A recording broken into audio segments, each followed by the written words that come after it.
It was 2 o'clock in the morning and I was exhausted. I leaned up against the plexiglass window of the bus and I fell asleep for 1 hour until I felt this sharp stabbing sensation in my arm. I pulled the sarong tighter over my head and then I heard this soft, calm voice whisper, "It's okay, my child. He just needs to see your passport." I took the sarong off of my head and I looked up. There was a man pointing a gun at my face. I reached inside my money belt with a shaking hand and I showed him my passport. He began to flip through it, calling out names of countries I'd been to, and then he threw my passport back at me, whipped his gun around, and turned and walked off the bus. Without any words, the bus driver stuck the key in the engine and turned and looked at me and asked, "Are you okay?" And I responded with a nod of my head, "I'm fine." And then the woman sitting in front of me in full burqa, head to toe, black, with only her face peeking out, smiled. "It's okay, my child. You can go back to sleep." I reached inside my money belt and I took out a small turtle.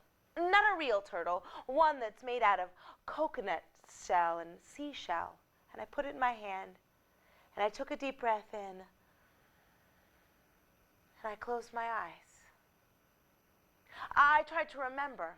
My little brother, not my real brother, but my adopted brother, he told me that if I never needed anything at all but to stick this turtle in my hand and close my eyes and take a deep breath. I'd been living at the time on the island of Pulau Way, just off the coast of Indonesia.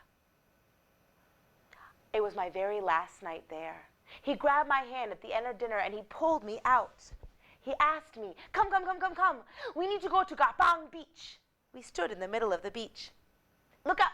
What do you see?" "The sky?" "No, silly. What do you see?" "Stars? Dreams?" "Look out. What do you see? And don't tell me the ocean." "Treasures hidden below." "Look in your hand. What do you see?" "A turtle.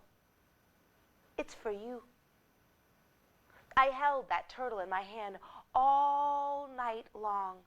I held it as I packed my bag. I held it as I threw my bag over my shoulder. I held it even as I walked from my guest house to the boat that I was taking. I was taking a boat back from Pulau Way to Banda Aceh, where I was going to be taking a bus from Banda Aceh to Medan. I sat down on that boat and I tried to look my meanest. I didn't want anyone to sit next to me. Saya mau sendirian. I wished to be alone. And then I felt this sharp, stabbing sensation in my arm and I looked over. And it was a woman. She was poking me with her cane. "Can I sit here?" "Saya mau sendirian. I wish to be alone." "You are so young. You are so beautiful. Come, I sit and I share." She had in her hands a dragon fruit, a bright, hot pink fruit, one of my favorites. She began to peel the outer layer of the skin and hand me a piece. "Mau, kamu mau makan. You just want to eat." I began to eat, and she began to talk to me. "Where are you from? What do you do? You know, you look just like my daughter." I was wearing a tie-dyed Grateful Dead t-shirt and a pair of khaki pants. She was wearing full burqa, black from head to toe. And I thought, I look like your daughter? Before I knew it, we had reached Banda Aceh. "Come, I take you to the bus stop." No, Auntie, it's not necessary. I can walk myself." "You will get lost. I take you." I had no choice but to follow her. She walked me all the way to the bus stop. She even took me in to the ticket station where I could buy my ticket. She explained to the man that I was her daughter and that he was to treat me correctly. He sold me the bus ticket, and he informed me that the bus was not leaving for 4 more hours. And if I wanted to, I could sit with him. She comes with me. I take her shopping. I get her some food. I followed her into the marketplace. We stopped first at a beautiful sarong shop. There were piles and piles of cloth ready to be wrapped around women. She looked at me. You married? No, I'm not married. At that time, I was not married. You have a child? No. At that time, I didn't have a child. Good. I buy you a beautiful sarong to bring you luck, to bring you a husband and a child. This one has been blessed by the highest imam in the mosque, the religious leader of the mosque. It does not matter that your child will not be Muslim. It does not make a difference.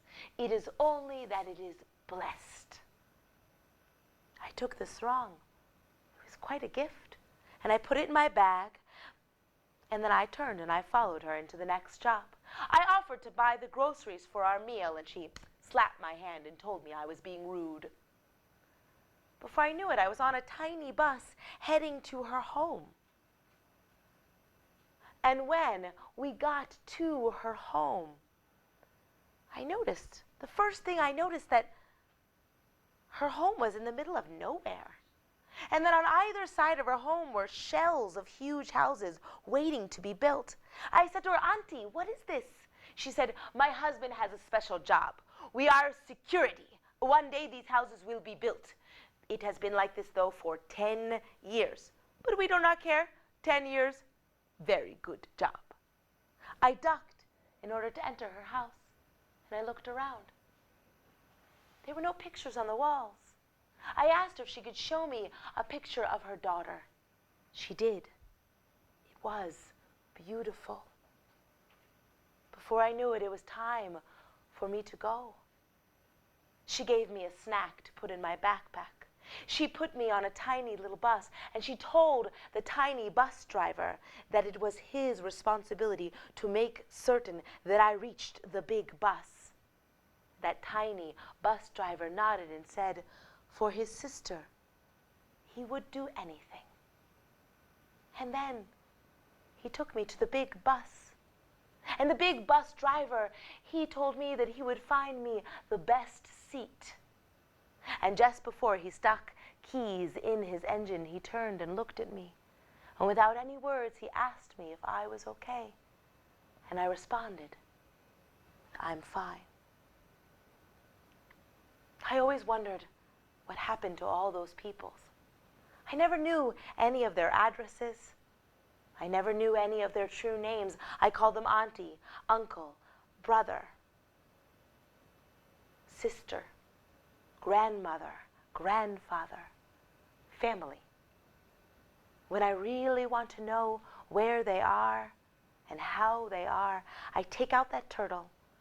I put it in the center of my palm. I close my fingers over it, and I take a deep breath in. And I remember.